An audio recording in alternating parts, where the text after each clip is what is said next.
Kerala cooperative employees council Manjeshwar unit ಇದರ ವತಿಯಿಂದ ಕೊಡುಗೆಯಾಗಿ ಸುಮಾರು 2.5 ಲಕ್ಷ ರೂಪಾಯಿ ವೆಚ್ಚದಲ್ಲಿ ಮಂಜೇಶ್ವರ ಒಳಪೇಟೆಯಲ್ಲಿ ನಿರ್ಮಿಸಲಾದ ಸುಸಜ್ಜಿತ ಹೈಟೆಕ್ ಸೂಪರ್ ಸ್ಪೆಷಾಲಿಟಿ ಬಸ್ ತಂಗುದಾಣವನ್ನು ಲೋಕಾರ್ಪಣೆಗೊಳಿಸಲಾಯಿತು.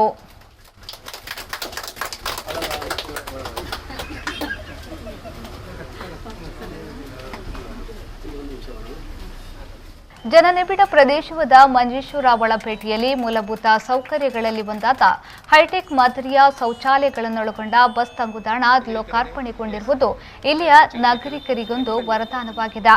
ಈ ಕಾರ್ಯಕ್ಕೆ ಮುತುವರ್ಜಿ ವಹಿಸಿ ಬಸ್ ತಂಗುದಾಣವನ್ನು ಕಾರ್ಯರೂಪಕ್ಕೆ ತಂದ Kerala cooperative employees council Manjeshwar unit ಸಂಘಟನೆಗೆ ಸಾರ್ವಜನಿಕ ವಲಯದಲ್ಲಿ ವ್ಯಾಪಕ ಪ್ರಶಂಸೆಗಳು ವ್ಯಕ್ತವಾಗುತ್ತಿದೆ.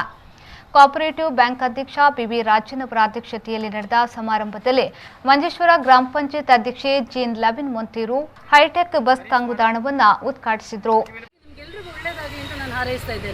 ಈಗಾಗಲೇ ತುಂಬ ಚೆನ್ನಾಗಿ ಹೇಳಿದರು. ನಾವು ಯಾವ ರೀತಿಯಲ್ಲಿ ನಾವು ಅಭಿವೃದ್ಧಿಯನ್ನು ಮಾಡಬೇಕು ಅಂತ ಹೇಳುವಂಥ ಅಭಿವೃದ್ಧಿ ಮಾಡಲಿಕ್ಕೆ ಬೇಕಾದಂಥ ಮೊದಲೇ ಹಂತ ಅಂತ ಹೇಳಿದರೆ ಶುಚಿತ್ವದ ಕಡೆಗೆ ಮುಖ್ಯವಾದಂಥ ಒಂದು ಗಮನ ಕೊಡುವುದು ಹಾಗೂ ಮೂಲಭೂತ ಸೌಕರ್ಯವನ್ನು ಒದಗಿಸಿಕೊಡುವಂಥದ್ದು. ಅದರ ಮೊದಲ ಹೆಜ್ಜೆಯಾಗಿ ಈ ಕೋಆಪರೇಟಿವ್ ಸೊಸೈಟಿನವರು ತೆಗೆದುಕೊಂಡಂಥ ನಿರ್ಧಾರ ನಿಜವಾಗಿಯೂ ಶ್ಲಾಘನೀಯವಾದಂಥ ನಾವೆಲ್ಲರೂ ಇವರಿಗೆ ಶ್ಲಾಘಿಸಬೇಕಾದಂಥದ್ದು ತುಂಬ ಆದ್ಯ ಕರ್ತವ್ಯವಾಗಿದೆ.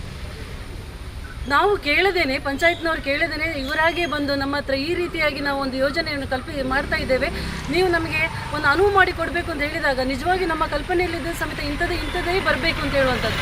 ಅವರು ನಮಗೆ ನಿಜವಾಗಿ ಕೊಟ್ಟಂಥ ಸಹಕಾರ ನಮಗೆಲ್ಲರಿಗೂ ಇಷ್ಟ ಆಗಿದೆ. ಎಲ್ಲ ಮೆಂಬರ್ಸ್ನವರು ಇದಕ್ಕೆ ಸಹಕಾರ ಕೊಟ್ಟಿದ್ದಾರೆ.